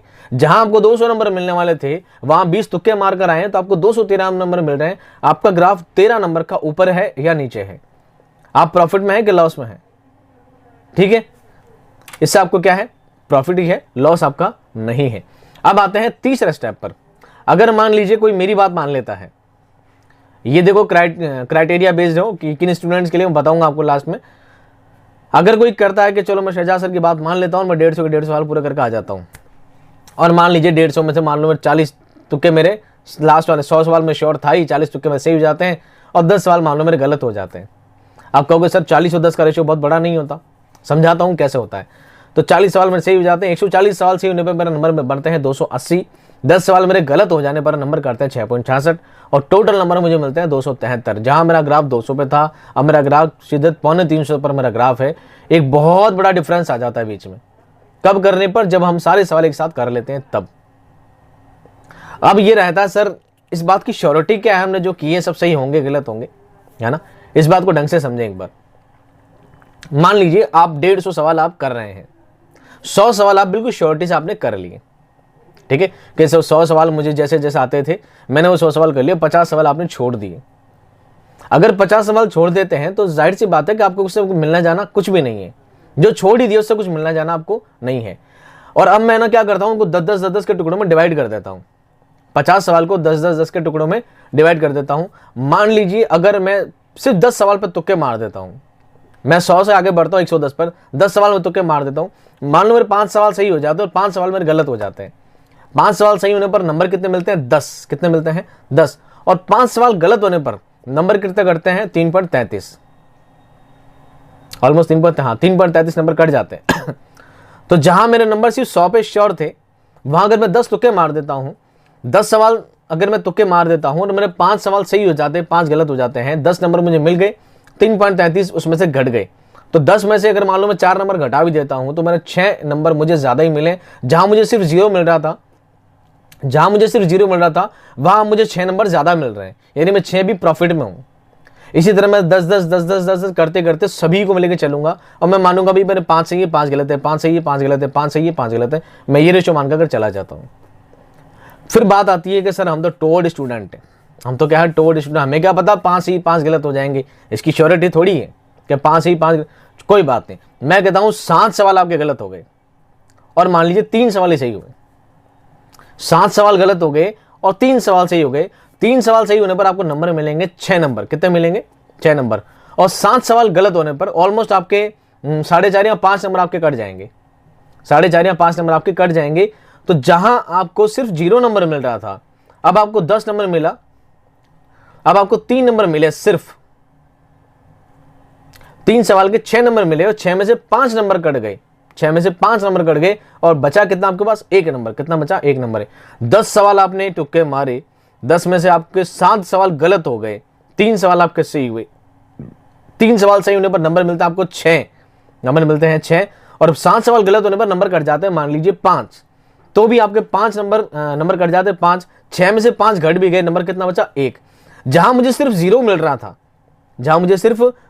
था, वहां अब भी मुझे 1 नंबर एक्स्ट्रा मिल ही रहा है, यानी मैं 1 नंबर प्लस में अभी भी हूं, लॉस मुझे अभी भी नहीं है। अब आते हैं तीसरी कैटेगरी। सर कहते हैं मैंने 10 तुक्के मार कर आ रहा है, मेरे 10 के 10 गलत हो गए। तो देखो महापुरुष है, ये वो इंसान है जिन्होंने कभी किताब उठा के देखी नहीं है। वैसे क्या होता है, अंधेरे में तीर मारते हैं ना, तो अंधेरे में 10 तीर फेंकते, एक तीर फिर भी गलती से लग ही जाता है निशाने पर। ये तो बहुत कम क्राइटेरिया होता है कि सवाल गलत होते हैं।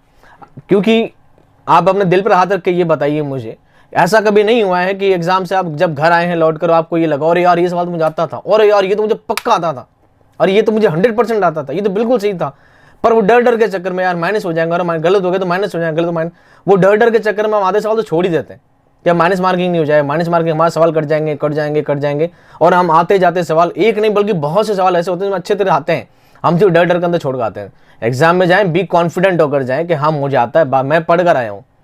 ये सारी बातें इनके लिए, मैं पढ़ कर आया हूँ, मुझे सब आता है, बात खत्म। बिल्कुल ब्रीफ फैंक करके जाएं, जो आपको सवाल सही लगते हैं टिक मारा, धनाडन नक्की काम।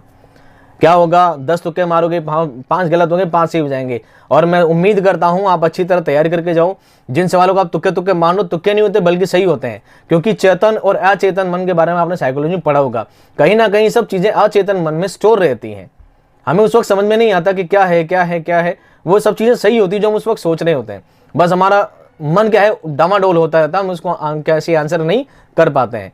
इसलिए तुक्का तुक्की की बात ना करें। तुक्के की बात तो कौन करते हैं? जो ढोड़ होते हैं, जो कभी किताब उठा के देखते ही नहीं है, कभी पढ़ते ही नहीं, उनके लिए तुक्का होता है। उस आप जो करके आते हैं उसे तुक्का नहीं बोलेंगे, उसे बोलेंगे आपकी सिक्स सेंस, उसे बोलेंगे आपकी मेहनत। आपने पढ़ा है, आप बड़ा सोच समझ के तर्क वितर्क करके फिर जवाब देते हैं, आप उसे तुक्का मारना नहीं कह सकते।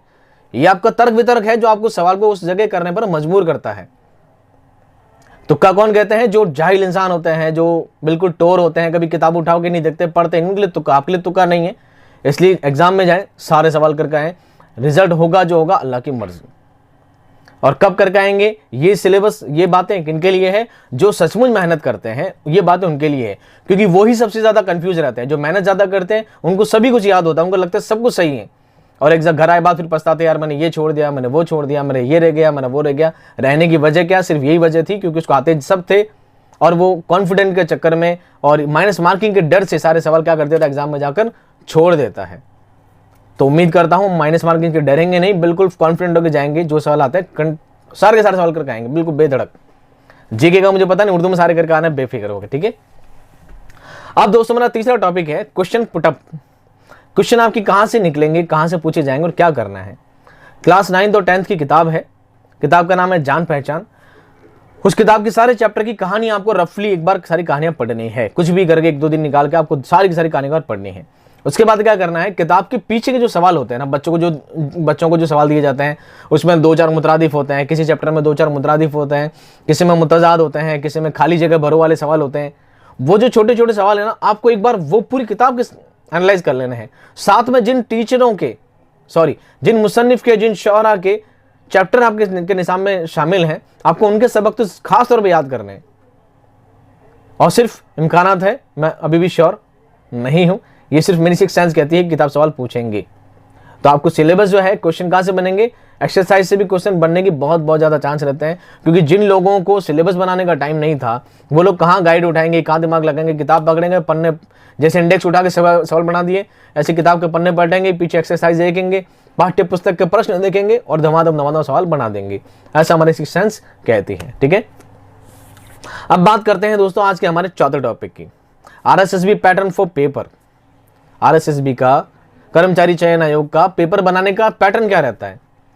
आप इस चीज़ को ढंग से एनालाइज कीजिएगा। मैंने बहुत अच्छे से मुताला किया, बहुत डीप मुताला किया इस चीज़ का। इनका जो पेपर बनाने का तरीका होता है दोस्तों, प्रीवियस ईयर के जो पेपर होते हैं ना कॉम्पिटिशन्स के, ये हमेशा उन्हीं को रिपीट करते हैं। आप है ना RSSB के पुराने पेपर कोई भी उठा के देखोगे ना, तो देखोगे पुराने पेपर से ही सवाल सारे बना के डालते हैं। नए सवाल कुछ भी नहीं बनाते, नए सवाल कुछ मॉडिफाई कर देते हैं, कुछ सवाल ऐड कर देते हैं जो सिलेबस के अकॉर्डिंग चेंज हुए हैं। अदरवाइज पुराने पेपर से ही सारे सवाल आते हैं इनके हमेशा। तो आप ये कोशिश करिएगा, RSSB का पैटर्न को समझिएगा। हो सकता है आपको उर्दू में ये चीज़ काम ना आए, पर जीके वगैरह में आपकी ये चीज़ बहुत काम आएगी। इनके जो पुराने पेपर हैं उनका मुताला कीजिएगा, उन्हीं से ही आपका सिलेबस, आपका पेपर बनने वाला है। इस बात को अच्छी तरह कान खोलकर सुन लीजिएगा, दिमाग में गांठ बांध कर रख लीजिएगा कि RSSB का जो पेपर पैटर्न होता है वो पूरा कैसा होता है। पुराने पेपर के अकॉर्डिंग ही पूरा पेपर हमेशा तैयार होता है। जबकि RPSC के भी काफ़ी कुछ सवाल होते हैं जो पुराने पेपर से आते हैं, लेकिन ज़्यादातर चीज़ें टॉपिक वाइज होती है। जैसा आपको सिलेबस मेंटेन करके दिया है, वैसा ही हर सिलेबस के अकॉर्डिंग वहीं पर वो सवाल ऐड करते हैं। जहाँ पर सनद का सवाल है, वो सनद का सवाल उठा के, पुराना उठा के सनद का सवाल वहीं डालेंगे। जहाँ पर मुतरादिफ का है, जहाँ मुतजाद का है, मुतजाद का सवाल वहीं डालेंगे। एक सिस्टम बना के वैसे वैसे ही चलते हैं, एक पूरा सिस्टम के साथ। जबकि RSSB का तरीका क्या है, पुराने पेपर लेते हैं और वैसे वैसे कॉपी कर देते हैं। अब बात करते हैं दोस्तों अगले टॉपिक के बारे में कि सर पुराने पेपर के बारे में क्या है, अब हम पुराने पेपर कहाँ से लाएंगे। तो दोस्तों RSSB का जो तरीका है वो है पुराने पेपर बनाने का। अब पुराने पेपर अगर मान लो RSSB ने आज तक उर्दू का पेपर कराया ही नहीं है ना, तो वो क्या करेंगे फिर, RSSB वाले क्या करेंगे, माध्यमिक शिक्षा बोर्ड के पेपर ले लेंगे, है ना, RPSC के पेपर ले लेंगे, उनसे पेपर से बना लेंगे, पर बनाएंगे तो पुराने ही। मुझे उम्मीद है नए तो बनाना है नहीं।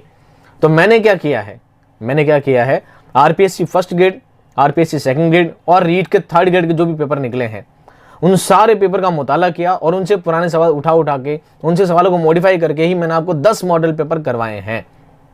8 में करवा चुका हूं, 2 इंशाल्लाह 1-2 दिन में आपको मिल जाएंगे। 10 पेपर करवाए हैं। तो कोई कहता ना सर ये सिलेबस से बाहर है, ये सिलेबस से बाहर है, तो दोस्तों सिलेबस से बाहर कुछ भी नहीं है। वो सिलेबस मैंने अच्छी तरह ढंग से पढ़ा है, मैंने भी। आप पढ़े लिखे हैं, महारथी हैं, हाँ थोड़ा बहुत मैं भी पढ़ता हूँ, ठीक है। स्कूल में भी गया था थोड़ा सा ऊपर तक, तो मुझे ही पता है सिलेबस कैसे बनता है, कहाँ से बनता है, और मैं इस सिलेबस का एनालाइज कितना कर सकता हूँ। इस बात को आप मैराथन वाली क्लास जो सेकंड ग्रेड में मैंने ली थी, उसको जाकर आप एक बार देख लीजिएगा कि मैंने क्या एनालाइज किया था, कैसा मैंने आपको मैराथन करवाई थी और एग्जाम में पेपर क्या आया था। दोनों चीज़ों को बैठ के मुआवजा कीजिएगा, फिर आप समझ में आएगी सर क्या मुताला करते हैं और सर का सेक्शन कहाँ तक श्योर होता है, कहाँ तक सेट होता है। तो RPSC first grade, second grade, third grade के जो पुराने पेपर हैं उनका मैं मुताला करके सभी को मर्ज करके आपको मैंने 10 पेपर प्रोवाइड किए हैं और बिल्कुल सिलेबस के अकॉर्डिंग। ऐसा नहीं कि RPSC फर्स्ट ग्रेड का है तो फर्स्ट ग्रेड के सारे सवाल ले लिए, नहीं, सिर्फ वही सवाल लिए हैं जो आपके सिलेबस से मैच होते हैं। सेकंड ग्रेड के, थर्ड ग्रेड के वही सवाल लिए हैं जो आपके सिलेबस से कहीं ना कहीं मैच होते हैं। अदरवाइज मैंने बाकी सारे सवालों को छोड़ दिया है। आप बिल्कुल निश्चिंत रहें, वो 10 पेपर आपके लिए बहुत ज़्यादा, यूँ कहते हैं ना, रामबाण सिद्ध होंगे आपके लिए, ब्रह्मास्त्र साबित होंगे आपके लिए। ऐसे अपन कुछ बोलते नहीं वर्ड, मैं उम्मीद करता हूँ आपके लिए बेहतर काम में आएंगे। इसके साथ में एक आपके लिए प्रॉफिटेबल चीज़ ये भी है, अगर आप चाहते हैं कि रीट के पुराने पेपर कौन कौन से आए हैं 2012 में, 11 में, 13 में, 15 में, 17 में, जो भी रीट आई हैं, उन सारे रीट में लेवल 1, लेवल 2 के उर्दू के जितने भी पेपर आए हैं उन सारे पेपर को मैं सॉल्यूशन करवा चुका हूँ। आप क्या करिएगा, चैनल पे जाइएगा, लिखिएगा रीट प्लेलिस्ट में और रीट के मॉडल पेपर पे जाइएगा। रीट के मॉडल पेपर की 3-4 प्लेलिस्ट हैं। तो एक प्लेलिस्ट में क्या करवा रखा है, मैं चलो लिंक डिस्क्रिप्शन डाल दूंगा, वहाँ से देख लीजिएगा। तो प्लेलिस्ट बना रखी है, तो रीट 2012, 13, 11, 15, 17 जितनी भी रीट्स आई हैं, जितनी भी जो भी RTET के एग्जाम हुए हैं उन सार का सॉल्यूशन मैं करवा चुका हूं। आपको पुराने पेपर भी पता लग जाएंगे कि पहले पेपर कैसे आते थे और उनका सॉल्यूशन कैसा आया है, सर ने कैसे सॉल्व करवाया है, बाकायदा समझाया भी उनको। तो आपको टाइम निकले तो आप उन चीज़ों के बारे में मुताला करके देख लीजिएगा, आपके लिए बहुत बहुत बहुत ज़्यादा मुफीद साबित होंगे। क्योंकि एक पेपर को क्रैक करने की, किसी भी पेपर को क्रैक करने की होती है उसके ओल्ड पेपर। किसी पेपर को क्रैक करने की क्या होती है, उसकी ओल्ड पेपर जब तक क्रैक नहीं कर पाओगे, ओल्ड पेपर को जब तक आप एनालाइज नहीं कर पाओगे, नए पेपर आप नहीं दे पाओगे। तो बेटर है कि आप ओल्ड पेपर का मुताला करें, कैसे पेपर आते हैं उसी अकॉर्डिंग, उसी बेस पर आपका नया पेपर बनाया जाएगा। अब अगला टॉपिक है दोस्तों हमारा टॉपिक नंबर 6, क्या पढ़े और क्या छोड़े। सबसे ज्यादा आपका टेंशन वाला टॉपिक, क्या पढ़े और क्या छोड़े। तो मैं पहले ही बताता हूं पढ़ना क्या है, फिर बताते हैं छोड़ना क्या है। ये पढ़ें, ये 6 टॉपिक जो आपके सामने लिखे हैं ये टॉपिक आपको पढ़ने हैं। फिर छोड़ना क्या है वो अगले पेज बताते हैं। पहला है उर्दू ज़बान की तारीख। उर्दू ज़बान की तारीख में मैंने क्या करा रखा है, चाहे मैंने नोट्स दे रखे हैं, नोट्स के अंदर भी, और जब मैंने वीडियोस करवाए वीडियोस के अंदर भी मैंने काफ़ी उर्दू ज़बान की तारीख को बहुत डिटेल में दिया है। उसके अंदर मैंने दिल्ली कॉलेज, दबिस्तान लखनऊ वगैरह सारी चीज़ें शुमाली हिंद में, दक्कन में, सब चीज़ों को ऐड किया है। प्लेलिस्ट बहुत लंबी चौड़ी बनाई है, काफ़ी सारा कंटेंट दिया है, चाहे वो पेड हो, अनपेड हो, चाहे टेलीग्राम वाले स्टूडेंट हो या डायरेक्ट स्टूडेंट हो, सभी को डिटेल में दिया है। आपको क्या करना है, पहले टॉपिक में सारी चीज़ों को छोड़ दीजिए, सिर्फ पढ़ना क्या है, उर्दू ज़बान की उत्पत्ति कहाँ से होती है, संस्कृत से निकलती है, और उर्दू ज़बान कहाँ पर वो 8 बड़े खानदानों से निकलकर खड़ी बोली से आकर उर्दू निकल जाती है। आपको ये ग्राफ अच्छी तरह से याद करना है, पहला। और दूसरा टॉपिक है नज़रियात और किताब। बाकी जो चीज़ें उसके अंदर दे रखी ना, वो दबिस्तान, दिल्ली, लखनऊ वगैरह सब चीज़ों को दिमाग से निकाल दीजिए एक बार, क्योंकि अब लास्ट टाइम है। ये नहीं कहता मत छोड़ दीजिए, कभी पढ़ना ही मत, ये इसलिए कहा जा रहा है क्योंकि लास्ट टाइम है, आप हर चीज़ को ढंग से याद नहीं कर पाओगे। तो मस्ट क्या याद करना है, मैं आपको मस्ट चीज़ बता रहा हूँ, मस्ट चीज़ें आपको ये पढ़नी है। दूसरा है नज़रियात और किताब। नज़रियात की बहुत लंबी चौड़ी एक्सप्लेनेशन मैंने दे रखी है, काफ़ी सारे लंबे पेज भर के। आपको नज़रियात के अंदर इतना डीपली नहीं जाना है। नज़रियात के जो 5-7 लाइनें हैं, भाई किसका नज़रिया क्या है, शौकत सब्ज़वारी का नज़रिया क्या है, महमूद शिरानी का नज़रिया क्या है, मोहम्मद हुसैन आज़ाद का नज़रिया क्या है, उतना लाइन टू लाइन बस वो याद कर लेना, बाकी डीपली एनालाइज में नहीं जाना है। हाँ, हो सकता है तो आप उनकी किताबों का नाम याद रख लीजिएगा कि शौकत सब्ज़वारी किताब का नाम क्या है, दक्कन में उर्दू किसकी किताब है, पंजाब में उर्दू किसकी किताब है। ये जो किताबों के नाम है, किताब के नाम और उनके नज़रियात, ये 7-8 लाइनें याद करनी है, बाकी आपको किसी चक्कर में नहीं पढ़ना है, इतना डीपली सवाल बनने वाले के इम्कान भी नहीं है। तीसरा है शायरी और नसरी तसानीफ के अज्ज़ाए तरकीब और अहम निकात। मान लीजिए शायरी तसानीफ है या नसरी तसनीफ है, आप चाहे वो गज़ल है, मसनवी है, मरसिया है, या ड्रामा है और इंशाइया है, मजमून है, जो भी चीज़ें शामिल की गई है, सबसे पहले क्या करेंगे, आप उनके अहम निकात पढ़ेंगे कि ड्रामा किस लफ्ज़ से निकला है, ड्रामा मतलब क्या है, सबसे अहम ड्रामा कौन सा है, पहला ड्रामा कौन सा है। ये जो खास बातों को पहले बताई जाती है रूपरेखा के तौर पे, वो चीज़ आपको पढ़नी है। साथ में उसका अज्ज़ाए तरकीब भी कितने हैं, किसके 8 है, किसके 5 है, क्या क्या नाम है, किस में क्या होता है, मरसिया के 5 है, मरसिया के 8 है, कसीदे के 10 है, कसीदा आपके सिलेबस में नहीं है, तो किसके कितने हैं, सबके नाम याद रखने हैं, कौन से सिस्टम क्या आता है, वो चीज़ आपको याद रखनी है, ना कि उनकी तारीख कि पहला मरसिया कब लिखा गया था, फिर वो सारे मरसिया की पूरी दास्तान लेके बैठ गए पूरी। इतना लंबा चौड़ा आपका सिलेबस नहीं है, सिर्फ ऊपर की जो चीज़ें हैं अज्ज़ाए तरकीबी और साथ में उसके अहम निकात वो पढ़ने हैं, डीप एनालिसिस के अंदर नहीं जाना है। समझ में आ गई बात। नहीं जाने की वजह ये नहीं है कि मैं मना कर रहा हूँ नहीं पढ़ो, पढ़ लिया है तो बहुत अच्छी बात है, टाइम मिले तो सरसरी मुताला कर लीजिएगा, लेकिन डीप जाने के चक्कर में रहेंगे तो ऊपर की जो खास चीज़ें हैं आप उनको भी क्या करोगे, भूल जाओगे, इतना टाइम आपको नहीं मिलेगा। चौथा टॉपिक है शौरा और मुसन्निफ के इब्तदाई मराहिल।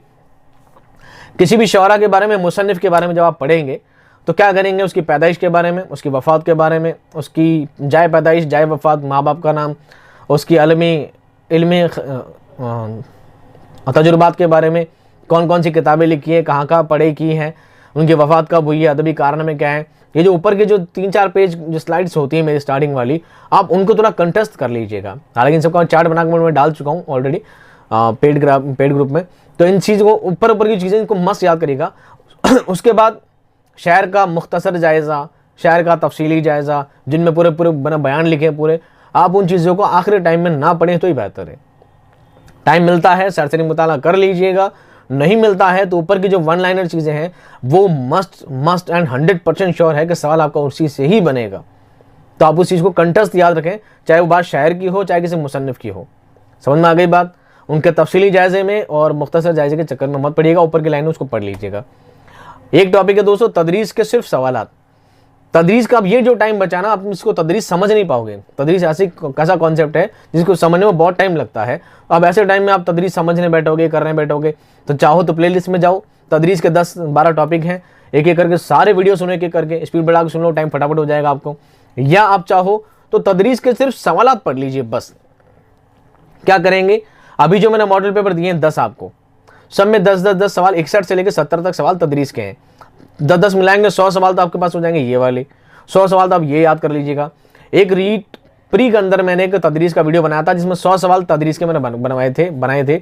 आप यूट्यूब पे जाके लिखिएगा 100 पेडागोजी उर्दू क्वेश्चंस, बस अपना आपको उस वीडियो सबसे ऊपर मिल जाएगा। चैनल का नाम हम लिखना कोई जरूरत नहीं है, 100 पेडागोजी उर्दू क्वेश्चन लिख दोगे आपको वीडियो मिल जाएगा। 100 सवाल वो हो जाएंगे, 100 सवाल ये हो जाएंगे। 200 सवाल है, 200 सवाल आपके लिए बहुत हैं। हमेशा सवाल रिवाइज होते हैं, मैं आपको बार बार कह चुका हूँ, सवाल रिवाइज होते हैं और इन्हीं सवाल को घुमा फिरा कर मॉडिफाई करके दिया जाता है। अब ये 100-200 सवाल को ढंग से एनालाइज कर लोगे, उम्मीद करता हूँ आपका काम इससे आसानी से हो जाएगा। ये जो 6 चीजें हैं दोस्तों आपको पढ़नी है। साथ में एक चीज और मेरी तरफ से क्या पढ़नी है, जान पहचान की किताबें दोनों पढ़नी है। किताब के पीछे के सवालात आपको सारे पढ़ने हैं और उनको ढंग से एनालाइज करना है। सर पढ़ना का तो बहुत सारा बता दिया, तो छोड़ना क्या है? तो दोस्तों 6 टॉपिक छोड़ने के भी हैं, 6 टॉपिक छोड़ने के भी हैं। उर्दू ज़बान के तारीख़ की तफसीलात, उर्दू ज़बान में मैंने जो तफसील दी है पूरी, उन तफसीलों को नहीं पढ़ना है, डिटेल्स को नहीं पढ़ना है कि दक्कन में कब हुई, शुमाली हिंद में कब हुई, Delhi college, Fort William college, दबिस्तान दिल्ली, दबिस्तान लखनऊ, सारे शौरा की तारीख़, मरसिया की तारीख़, इनके तारीख़ों का जो मैटर है आपको नहीं पढ़ना है। क्यों? क्योंकि टाइम बहुत आपके पास कम रह गया है। तो जो खास शार्प और जो इंपॉर्टेंट चीज़ें हैं उन पर ज़्यादा फोकस किया जाए, ना कि उन डिटेल्स में जाकर। दूसरा है नज़रियात और किताब और उनकी तफसीलात। जिन शायरों का, जिन तनकीद निगारों का, जिन नक्कादों का मैंने जो तफसीलात दी है, आपको सिर्फ नज़रियात याद रखने हैं कि मोहम्मद हुसैन आज़ाद का नज़रिया क्या है, शौकत सब्ज़वारी का नज़रिया क्या है, या शौकत सब्ज़वारी की किताब कौन सी है, बस। इसके बाद जितनी भी रामायण गाई है वो पूरी दिमाग से निकाल दीजिए, उस पर आपको फोकस नहीं करना है, उससे सवाल बनने वाले के चांसेस भी बहुत ही कम है। तीसरा है शायरी और नसरी तसानीफ का आगाज़ और इर्तिका और उनकी तारीख। जितनी भी शायरी असनाफ है, चाहे मरसिया है, नज़म है, गज़ल है, कुछ भी है, और जितनी भी नसरी तसानीफ है, चाहे वो ड्रामा है, चाहे इंशाइया है, चाहे अफसाना है, चाहे नावल है, इनकी भी आगाज़ और इर्तिका और तारीख़ जो डिटेल में दे रखी है, उन चीज़ों पर भी आपको जाना नहीं है। सिर्फ उनका अज्ज़ाए तरकीब पढ़ना और अहम निकात पढ़ने, बस वो चीज़ आपके लिए सबसे ज़्यादा मस्ट है। बाकी सब चीज़ों को आपको छोड़ देना है। छोड़ने से मुराद ये क्योंकि आपके पास टाइम कम है। मैं ये नहीं कहता आपको छोड़ना, हमेशा के लिए छोड़ दो, ऐसा नहीं है। पढ़ना ज़रूरी था आपके लिए, नहीं पढ़ा है, टाइम कम है, उन चीज़ पर ज़्यादा फोकस करें। चौथा, शौरा और मुसन्निफ का मुख्तसर जायज़ा और तफसीली बयान, इसको क्या करना है, दिमाग से निकाल देना है। इंपॉर्टेंट नोट्स हैं, पैदाइश, वफ़ात वगैरह, इल्म और अदब की बात, उनके अदबी कारनामे, सिर्फ इतना ही पढ़ना है जो आपके लिए मस्ट है, जो मैं ऊपर पढ़ाता हूँ यूट्यूब पर जाकर। कवायद की तफसीलात, कवायद में ना बहुत तफसील से जो चीज़ें दी गई है, सेंटेंस बनाना करना, क्योंकि कवायद आप पूरा पढ़ चुके हैं। 1000 मुहावरे निकाल दूंगा, 2000 में मुतज़ाद निकाल दूंगा, 4000 मुतरादिफ निकाल दूंगा। निकालने से क्या होगा, वही चीज़ें पढ़ें जो रिवाइज होते रहते हैं पेपर में, उन्हीं चीज़ों का मुताला करें। तफसील में जाकर एक ही चीज़ को याद करना, रटना, ये बेवकूफ़ी है। टाइम कम है तो वो चीज़ रिवाइज होती है जो चीज़ इंपॉर्टेंट लगती है, क्योंकि आप खुद भी पढ़ते हैं, आपको खुद को भी एनालाइज होता है पढ़ते पढ़ते, यार ये चीज़ तो आने की उम्मीद है, ये चीज़ आने की उम्मीद है। उन्हीं चीज़ों पर फोकस करें, जो चीज़ लगती फालतू देखने के लिए उनमें दिमाग ना लगाएं। ज़्यादातर चीज़ें हेडिंग याद रखें, उनकी तारीफ वगैरह में जाने की जरूरत नहीं है। हेडिंग से समझ में आ जाना चाहिए, हुरूफ तजनीस क्या है, हुरूफ तासुफ क्या है, बस पढ़ लिया, समझ आ गया इसका मतलब ये है। और लास्ट में तदरीस की तफसीलात, तदरीस तो आपको पढ़नी ही नहीं है, 200 सवाल पढ़ लो, आपके लिए बहुत है। उम्मीद करता हूँ उससे सवाल आपके कहीं ना कहीं घुमा फिरा के बन जाएंगे, हमेशा ऐसा ही होता आया है। अगला जो टॉपिक है दोस्तों हमारा 7वां टॉपिक, वो बड़ा अजीब टॉपिक है, उसका नाम है ऑथेंटिक। सबसे ज़्यादा जो आज के टाइम में ना कंट्रोवर्सी जो चलती है, वो चलती है ऑथेंटिक को लेकर। बड़े बड़े ग्रुप में बहुत बड़े बड़े ज्ञाता बैठे हैं, बहुत बड़े बड़े भाषाओं के विद्वान बैठे हैं। मैं समझता हूँ उर्दू ज़बान की तारीख़ और अदब में तो उनका बहुत बड़ा रोल निभाया जाएगा उन लोगों का आगे जाकर। वो कहते हैं बस हम ही ऑथेंटिक हैं, ना जाने कैसी कैसी किताबें, कैसी कैसी गाइडों का फोटोएं ले लेकर, स्क्रीनशॉट ले लेकर दमाने भर के डालते रहते हैं। वो कहता है ये सही है, ये कहता है ये सही है, ये किताब सही है, ये किताब सही है, वो गाइड सही है, मेरी बुक सही है, मेरे सर सही है, मेरे सर सही है। ऑथेंटिक है क्या? ऑथेंटिक है क्या? मैं बताऊँ ऑथेंटिक क्या है। ऑथेंटिक है दोस्तों सिर्फ NCERT, यही ऑथेंटिक है। आप किसी भी गाइड का हवाला दोगे, किसी बुक का हवाला दोगे, एनसीईआरटी कभी मानने वाली नहीं है। एनसीईआरटी को चाहिए हमारा खुद का सिलेबस, हम उसी को ऑथेंटिक मानते हैं, उसके अलावा किसी फालतू चीज को ऑथेंटिक नहीं मानते। अब एनसीईआरटी भी ऑथेंटिक मानेगी तो क्या मानेगी, सिर्फ 9th और 10th की जो जान पहचान की बुक है सिर्फ वही ऑथेंटिक है, बाकी सब फेक है, बाकी सब फेक है, बाकी किसी की वैल्यू नहीं है। इसके बाद है don't panic for confusing questions. इसका मतलब क्या है, ऐसे सवालों से बिल्कुल नहीं घबराना चाहिए। मैं एक दो नहीं बल्कि बहुत सारे उदाहरण दे सकता हूं। कई चीजें हैं जो एनसीईआरटी में भी गलत छप गई हैं। एनसीईआरटी पूरी तरह ऑथेंटिक नहीं है, ये मैं नहीं कहता, वो लोग मानते हैं, उनको रिट लगाने के लिए उनका खुद का हवाला चाहिए होता है, ठीक है। आपको क्या करना है, उनके रिट लगाने की वजह से हम एनसीईआरटी को मानेंगे। भली किसी किताब में 1921 लिखा है, किसी गाइड में 1921 लिखा है, सब जगह 1921 लिखा है, लेकिन एनसीईआरटी कहती नहीं साहब 1920 है। तो आपको क्या करना है, आपको अपनी होशियारी नहीं झाड़ना नहीं है कि नहीं साहब मैंने किताब पढ़ा, वो किताब बहुत आला शख्सियत लिखी हुई है, माना वो शख्स बहुत आला शख्सियत है, आपके टीचर बहुत हाई प्रोफाइल इंसान है, बहुत ऊपर दर्जे का इंसान है, लेकिन किताब में 1920 है, 1920 ही माननी। भले ही मैंने भी गलत पढ़ा दिया हो, भले ही मेरी वीडियो में आपको संख्या कुछ भी मिल रही हो, सन कुछ भी मिल रहे हो, उन चीज़ों को दिमाग से तर्क कर दीजिएगा। 9th 10th में जो लिखा है बस वही ऑथेंटिक है। इसके बाद है ना, एक सवाल आता है, अभी कल परसों किसी ने पूछा सर नज्म की अक़साम कितनी होती है।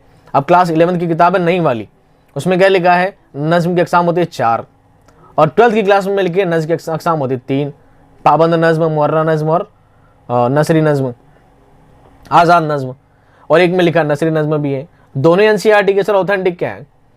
तो एनसीईआरटी तो खुद कंफ्यूज है सब चीज़ों को लेकर। एक जगह मैंने देखा था एक शायर की पैदाइश के बारे में, एक जगह 1836 लिखी हुई है, छठी है 9th 10th में, और शायद 11th 12th में उसी शायर की पैदाइश 1831 लिखी हुई है।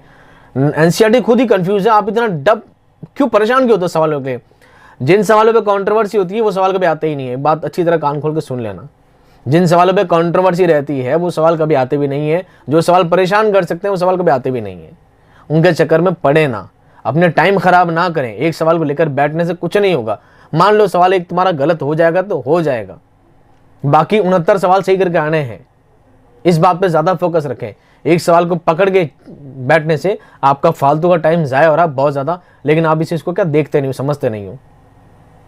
कंट्रोवर्सी होगी क्या होगा, आगे जाकर ही होगा जिस सवाल पे कंट्रोवर्सी है। 9th में कुछ और लिखा है, 10th में कुछ और लिखा है, आगे जाकर सवाल डिलीट हो जाएगा, बात खत्म। तुम्हें क्या करना, क्यों इसको लेकर बैठना, यार मैं तो ये हो गया, मैं तो वो हो गया, क्या करना इन बातों को रिपीट कर करके। इसके बाद रहता है गाइड, बुक्स, नोट्स और वीडियोस। अब कहेंगे सर हम क्या पढ़ें, गाइड्स पढ़ें। बहुत सारे मेरे पास क्वेश्चन आते हैं, सर गाइड बताओ, गाइड बताओ, गाइड बताओ। कोई कहता है सर बुक बता दो, कोई कहता है सर नोट्स कहाँ से बनाए, कोई कहता है आपके नोट्स दे दो, कोई कहता है सर वीडियोस में सही बता रहे नहीं बता रहे। मैं कहता हूँ चारों ही चीज़ें गलत है। आप 9th 10th की किताब पढ़ो, ये आपके लिए ऑथेंटिक है। इसके बाद मैटर कम पड़ता है तो आप 11th 12th की किताब से मैटर पढ़ सकते हैं। उसके बाद मैटर कम पड़ता है तो आप मेरे वीडियो से मैटर बना सकते हैं, उससे नोट्स बना सकते हैं। मैं किसी गाइड की हिमायत कभी भी नहीं करता कि फलां गाइड बढ़िया है, फलां गाइड बढ़िया, वो गाइड ले लो, ये ले लो, वो ले लो। मार्केट में बहुत गाइड आती है, जो आपको अच्छी लगे लाओ और पढ़ो, जिस पर आपको एतबार हो ले सकते हैं। मैं किसी हिमायत नहीं करूँगा साहब ये वाली सही है, ये वाली सही है। आपको जो अच्छी लगे अपने हिसाब से लाए और तैयारी करें। अब वो चाहे सही है तो आपकी किस्मत, गलत हो तो आपकी किस्मत। मैं कभी किसी गाइड की हिमायत नहीं करता, और प्लीज़ मुझे इस बात में कभी कमेंट करना भी मत। अब तो बहुत कम हो गए पहले से, तो कभी भी एक दो के कमेंट आते रहते हैं। वो लोग जो नए नए बिल्कुल एग्जाम से 1 महीने पहले जागते हैं ना, सर क्या बताओ, सर बताओ मत, 1 महीने पहले जागा हूँ, मेरे तो होश ही अब निकले, ऐसे बहुत आते हैं।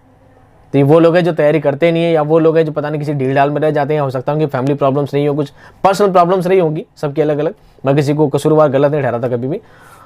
तो जो आपको अच्छी गाइड लगे लाओ और पढ़ो।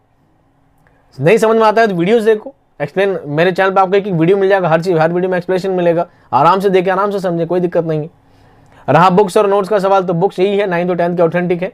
उसके बाद भी नहीं मिलती है तो 11th और 12th की ऑथेंटिक है। उसके बाद बाकी सब चीज़ें बेकार हैं। एक काम ये कर सकते हैं आप पढ़ने के लिहाज से कि 6ठी 7वीं 8वीं के इंडेक्स जो है ना उसको पढ़ के जाइएगा। चैप्टर मत पढ़िएगा, लेकिन ये याद होना चाहिए कि 6ठी 7वीं 8वीं में जो भी चैप्टर हैं वो चैप्टर किसने कौन सा चैप्टर लिखा है, एक बार इंडेक्स पढ़ के जरूर जाइएगा। उससे भी सवाल एक का सवाल बनने के इम्कान हमेशा रहते हैं। ठीक है, 8वां टॉपिक है दोस्तों, मिसगाइड ना हो, परेशान ना हो। किस लिए? जिन सवालों से परेशानी होती है उनसे दूर रहें। जो सवाल आपको क्रिटिसाइज करते हैं, एक सवाल बहुत ज़्यादा कंफ्यूजन चलता है आजकल कि ये नॉवेल किसने लिखा है, उनकी पैदाइश कब हुई थी, उनके वफात कब हुई थी। वो वफात को लेकर बैठ जाते हैं, वो पैदाइश को लेकर बैठ जाते हैं। अब वो ना जाने कौन सी गाइड के लिए ऑथेंटिक लाग देते हैं जिनका कोई सर पैर नहीं होता, और वो ग्रुपों में चलते रहते हैं मैसेज आगे से आगे से, सर बताओ तो। कभी मेरे स्क्रीनशॉट ले लेते हैं मेरी क्लास के, सर आपने तो ये बताया किताब में ये है। अरे भाई तुझे सही लगता है, किताब पढ़ सही लगता है, वीडियो देख, मेरे पीछे क्यों पढ़ा है? मेरे पीछे पढ़ने से क्या हो जाएगा? ठीक है, मेरे से कंफर्म करने से क्या हो जाएगा? आप खुद पढ़ते हैं, खुद एनालाइज करें कि मैं सही हूं कि किताब सही है। आपको लगता है मैं सही हूं तो मेरी वीडियो देखें, लगता है किताब सही है तो मोबाइल को स्विच ऑफ करें, किताब लेकर बैठे दिन रात चाटें उसको बैठकर, कोई प्रॉब्लम नहीं है। कंसल्ट करना है खुद करो, खुद की मेहनत से करो। एक एक सवाल का जवाब पूछना मुझसे बेहतर नहीं है। हर किसी जवाब मैं दे नहीं पाऊंगा, आप टेंशन में चल रहे, सर तो जवाब देते हैं, सर इतने भी फ्री नहीं है यार, एक के जवाब देते फिर, इतने भी फालतू नहीं है ना सर, तो कुछ तो काम करते होंगे, सर का भी काम होगा, बिजनेस होगा, सही है ना? तो जिन सवालों से प्रॉब्लम होती है, बहुत ज्यादा कंट्रोवर्सी क्रिएट करते हैं, तो उन सवालों से दूर रहें, टेंशन नहीं लें, लोड लेकर पढ़ाई ना करें, इजी वे में पढ़ाई करें।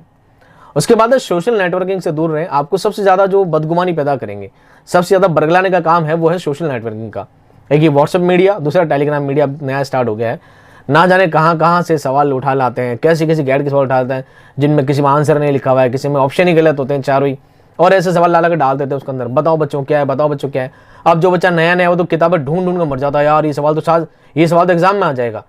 ऐसा लगता है कि ये सवाल किसी स्टूडेंट ने नहीं, किसी यूनिवर्सिटी के प्रोफेसर ने डाला वो सवाल, ये सवाल तो पक्का आएगा भी डाला था। अरे क्यों आ जाएगा यार?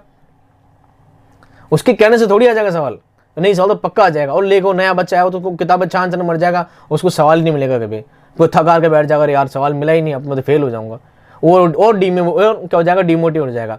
कई बार बच्चा हर्षोल्लास में आ गया, और यार सवाल तो आसान है, मैं जवाब देता हूँ, वो फट से जवाब दे देता है, इसका जवाब डी होगा, और थोड़ी देर में क्या करता है, उसका सोर्स आता है, नहीं साहब जवाब तो उसका ए था।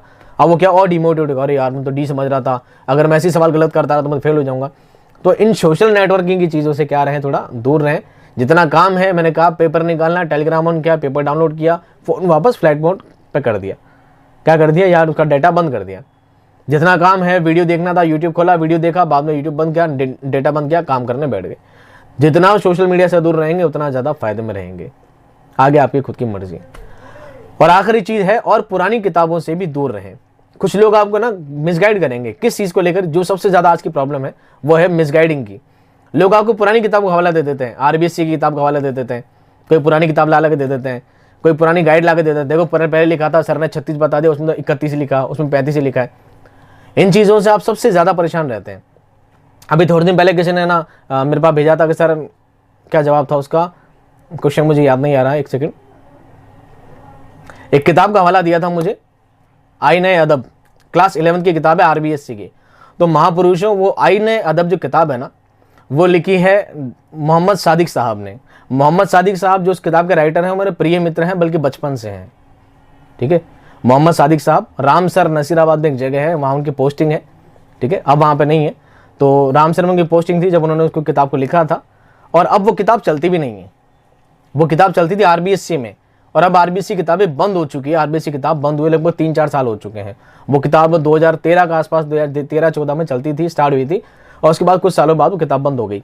ऐसी किताब का हवाला क्यों दे रहे हैं जो किताब बंद हो चुकी है? उसका हवाला देने से क्या हो जाएगा? फिर आप कहते हैं हाँ से किताब में बाकायदा पेज नंबर तक बताएंगे, पेज नंबर ये, लाइन नंबर ये, चैप्टर नंबर ये, किताब का नाम ये।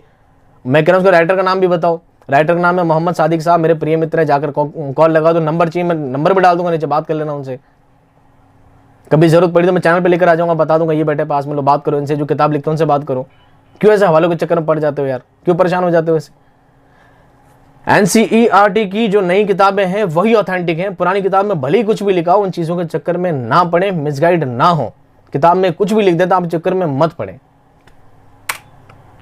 चलिए आखिरी के 2 टॉपिक और हैं, इस पे भी सुन लीजिए। एक है दोस्तों फॉर्म फिलअप सेट का फॉर्म भरिए। सेट का फॉर्म भरिए क्योंकि अच्छा मौका है, आप सबने एमए तो कर ही रखी होगी। ये भरने के लिए मैं क्यों कह रहा हूं, क्योंकि इससे आपका क्या कॉन्फिडेंस बूस्ट इस तरह होगा। आप सभी ने फर्स्ट ग्रेड का एग्जाम दिया है, फिर थोड़ी दिन बाद सेकंड ग्रेड का एग्जाम दिया है, अब आप रीट का एग्जाम दे रहे हैं।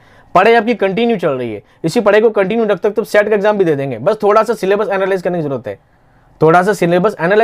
है, बाकी चीजें वो की वही है। ढंग से पढ़ेंगे, आराम से एग्जाम दे लेंगे, क्या पता आपका नंबर सिलेक्शन हो ही जाए। कहीं ना हुआ तो यहीं सही। तो कोशिश करें, फॉर्म भरें, अच्छी बात है, काम आएगा आपके, ठीक है। लेकिन ये मत सोचना कि मैं उसके बारे में सिलेबस एनालाइज करके बता दूंगा। मैं सिलेबस इसलिए नहीं बताऊंगा क्योंकि मैंने लास्ट टाइम में क्या किया था, फर्स्ट ग्रेड का सिलेबस बता दिया था कि फर्स्ट ग्रेड सिलेबस ये आप पढ़ लीजिएगा, कुछ कंटेंट में चैनल मिल जाएगा, बाकी नहीं मिलेगा। साहब कमेंट कर करके, फोन कर करके तंग कर दिया, सर फर्स्ट ग्रेड का सिलेबस करा दिया, सर कोर्स कराओ। अब मेरे पास इतना टाइम नहीं है कि मैं दोनों चीज़ें करवाऊँ। थर्ड ग्रेड भी कराऊँ, सेकंड ग्रेड भी कराऊँ, फर्स्ट ग्रेड कराऊँ, इतना टाइम नहीं है। मैं पहले बता चुका, यूट्यूब बिजनेस नहीं है, यूट्यूब एक साइड काम है, एक शौक है, एक काम की खिदमत का, उसमें लगा हूँ। ठीक है, ये मेरा काम नहीं है, ये मेरा बिजनेस नहीं है। तो बिजनेस भी संभालना पड़ता है, काम भी संभालने पड़ते हैं, उसको इतना टाइम थोड़ी कि सब चीज़ों के साथ कर लो, इतना बार नहीं कर सकता। मैं अकेला हूँ, सारी टीम मेरी कुछ नहीं, मैं अकेला से कुछ करता हूँ सारे काम। इसलिए बेटर ये है आपके लिए कि मैं इसका सिलेबस बताने वाला नहीं हूँ, खुद सिलेबस डाउनलोड करें, खुद ही पढ़ें, एनालाइज करें, बस बेटर है आपके लिए, अच्छा ऑप्शन है कि आप सेट का एग्जाम दे सकते हैं। अब दोस्तों आज का हमारा सबसे आखिरी टॉपिक है टाइम मैनेजमेंट। कि सर टाइम मैनेजमेंट क्या होगा? सर आप कह तो ऐसे कर लो, वैसे कर लो, यूं कर लो और ऐसे कर लो, लेकिन करें कैसे? करें कैसे, ये सबसे भारी समस्या है आज की। बिल्कुल जिसने इस टॉपिक को ढंग से समझ लिया, इस वाली स्लाइड को ढंग से समझ लिया, मैं उम्मीद करता हूं वो बंदा कभी भी सवाल एग्जाम में छोड़कर नहीं आएगा। आप सभी के साथ ही प्रॉब्लम रही होगी कि आप एग्जाम में जाते हैं, सवाल आते हैं, उसके बाद भी सवाल छूट जाते हैं, टाइम कम पड़ जाता है ना। एक बात ध्यान रखें और बहुत ही ढंग से सुने। सवाल आपका होने वाला है दोस्तों, उसमें आपको टाइम मिलने वाला है 2.5 घंटे का। आपको टाइम मिलने वाला है 2.5 घंटे पूरे। 150 क्वेश्चन आपको मिलेंगे एग्जाम में। 70 सवाल उर्दू के हैं, 80 सवाल जीके के हैं। टोटल आपको 150 सवाल दिए जाएंगे, हर सवाल के 2 नंबर होंगे। टोटल आपको 300 नंबर का पेपर आपका बनेगा। माइनस मार्किंग 1/3 है, इसका मतलब 2 सही 1/3, 2/3 है वो, 1/3 नहीं 2/3 होता है। यानी 2 नंबर का तीसरा हिस्सा 6.66 उसके नंबर आपके कटेंगे प्रत्येक प्रश्न पर। करना कैसे है, मैं अपना तरफ से सेल्फ एनालिसिस बता रहा हूं कि आपको करने का तरीका आपका क्या होना चाहिए।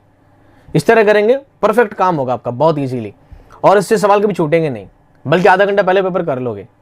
क्या तरीका है, ढंग से सुने। पेपर को 4 राउंड में डिवाइड कीजिए, 4 राउंड में डिवाइड कीजिए कि 4 राउंड अपनाने हैं। 4 राउंड में कैसे करना है?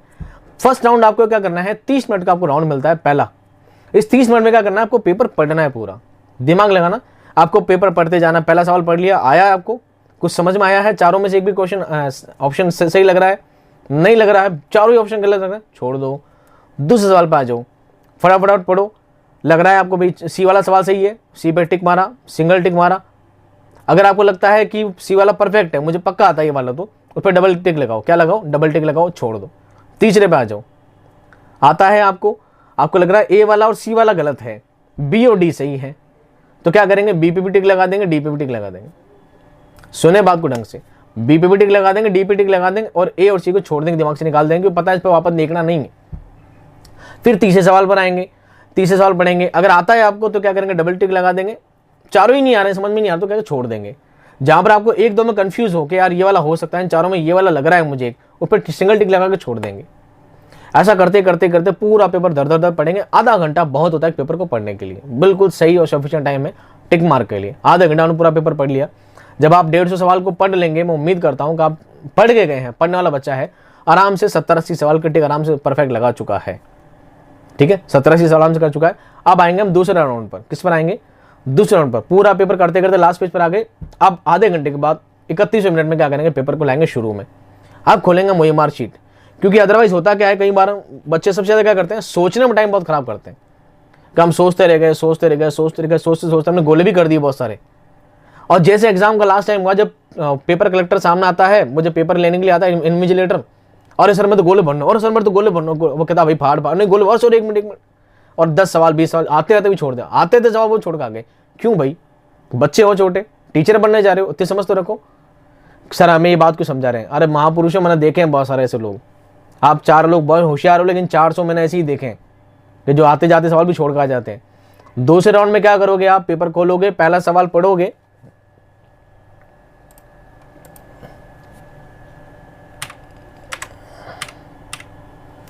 दूसरे राउंड में क्या करोगे, वापस पहला सवाल पढ़ोगे, जो आपने टिक लगाया था डबल टिक वाला, उसको क्या करेंगे, पहले सवाल को गोला कर देंगे। अब आएंगे दूसरे सवाल पर।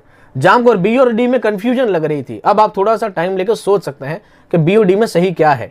अब आप कंफर्म हो जाते हैं, हाँ बी वाला बिल्कुल सही है। आपने बी वाले पर डबल क्लिक किया और क्या कर दें, हाथों हाथ गोला कर दें, बात खत्म। फिर तीसरे वाले पर आएंगे, जहां पर आपको थोड़ी कंफ्यूजन थी कि चारों में से कौन सा एक सही था। आप थोड़ी देर सोचेंगे, बिल्कुल थोड़ी देर, ज्यादा नहीं, थोड़ी देर सोचेंगे। टाइम मिलता है, आपको लगता है बिल्कुल सही है वाला, मेरा कंफर्म हुई सही है, सही कर देंगे, गोला लगा देंगे। और नहीं डाउट होकर के नहीं यार मुझे अभी समझ नहीं आ रहा क्या होगा, छोड़ दो, अगले सवाल पर आ जाओ, अगले सवाल पर आ जाओ। जो परफेक्ट था उसको क्या कर देंगे, गोला कर देंगे। ऐसे चौथा पांचवा करते करते करते जो सवाल आपने डबल टिक लगाए थे, जहां पर आपने फर्स्ट बार में मान लीजिए 50-60 सवाल डन कर दिए थे, अब आपको सोच सोच के क्या करना है 30-40 सवाल और टिक लगा दें डबल फाइनल। इस तरह कम से कम आप 100 गोले एक बार भर चुके हैं। 100 गोले तो आप एक बार भर दोगे। कंफ्यूजन कहाँ रहती है? 50 गोलों में रहती है। कंफ्यूजन कहाँ रहती है? 50 गोलों में। तो ये पूरा जो टाइम है ना सोचने समझने का, ये पूरा टाइम आपने खराब कर दिया 1 घंटे में, और 100 गोले आप भर दिए और आपने सवाल 100 पढ़ लिए ढंग से। अब आएंगे वापस शुरू में। अब आता है तीसरा राउंड। ये जो 50 गोले जिनमें सोचना है, अब आपको क्या करना है? वापस जाना है। अब जिस सवाल पे आपने थोड़ा बहुत टाइम पहले लगा चुके हैं सोचने का, आप उस सवाल को वापस देखें।